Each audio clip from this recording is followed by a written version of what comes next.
Zululand Buses has operations in the KwaZulu-Natal area, primarily in the Empangeni, Nongoma and Ulundi areas, among others.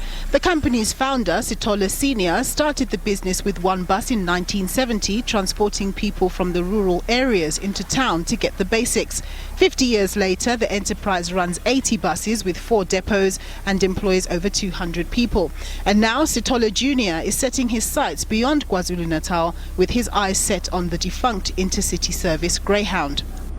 I've put a comprehensive proposal together with the funding institutions that I'm dealing with, and in this regard I might mention Zubin of Illumina Capital, a very well-resourced fund which also looks at private equity funding.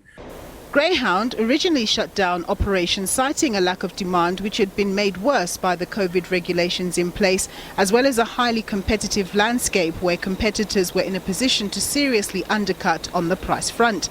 The economy and consumer still remains under pressure, so what makes Mdu Sithole believe he can make the enterprise any more viable than they could?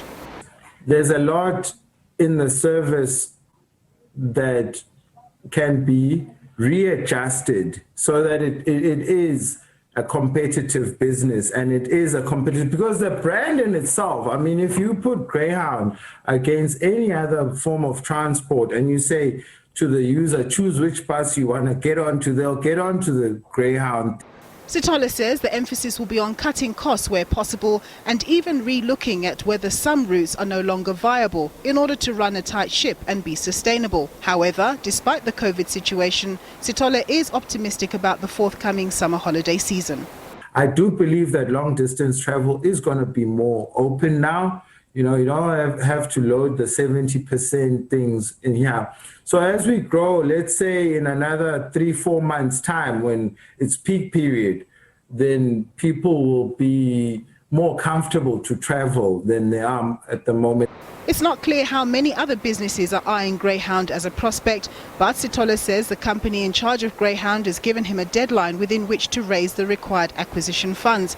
He says if he can get the deal in the bag, he'll be looking to re-employ many of those who lost their jobs with the bus company in February, given their ready-made experience. Nompumelelo Siziba, SABC News, Johannesburg.